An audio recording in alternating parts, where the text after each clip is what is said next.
Great to have you on the show, Arnie. I knew you'd be back, but you must have had a pretty hard time getting those guns through customs. This is the second time someone asked me that question today. I think someone was out there at the airport from your network, from your station. You know, it is. You're right. They should be registered. You're absolutely correct, my guns, because when you have over 20 inches of biceps, then they should be registered. Really? I can't believe we're the second people to that joke. But a good response, Arnie, and you look incredible. Nick, how often are you getting to the gym these days? You know, I try to go every day. I bicycle every day. I work out every day. And, you know, it makes you feel good. It makes you feel healthy and in shape and all that stuff. And the idea of it is to go and to really promote that idea worldwide. And I think this is what the Arnold Classic is all about. And it is wonderful to have it here in Melbourne. And it's wonderful to have you in Australia. I have to say I'm impressed by the smorgasbord of sports on offer here. So we're talking about strongman, that makes sense, fencing, tennis, okay, yeah, chess. How do the chess players go next to the bodybuilders? Well, because remember, we believe in training the mind and training the body. In bodybuilding, it's the same thing. I mean, I think that to create a body, you have to first have a vision of what the body should look like. And but we are basically saying here with this Sports and Fitness Festival, we are saying we celebrate all sports. Arnie, we've been discussing our favourite movies that feature you today. If you could greenlight any of your movies for a sequel, which one would you pick?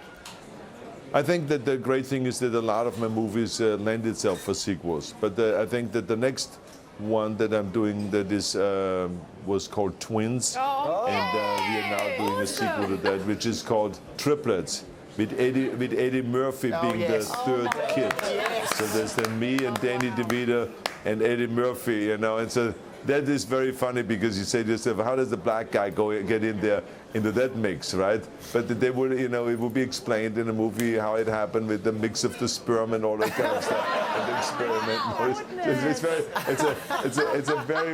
It's a very funny premise and a very funny story. It's one of my favourite films of all time. Arnold, you are famous for your brilliant movies and you are famous as a passionate Republican. How do you feel about being a Republican today?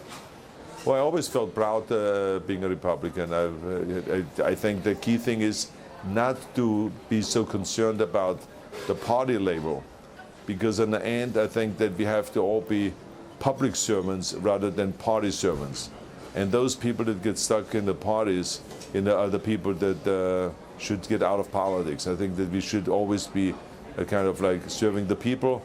It doesn't matter if it's education, if it's the environment, if it is business, you know, if it is international trade, whatever it may be, let's think about it, what is best for the people rather than what is best for the party. Do you think Trump will last the 4 years or not? The Arnold Classic will be here for 4 years, yes, it will be here much longer. I think for the next 400 years you will see Arnold Classic here in Melbourne. Thanks, Arnie. Very good try. We've got to be a bit cheeky.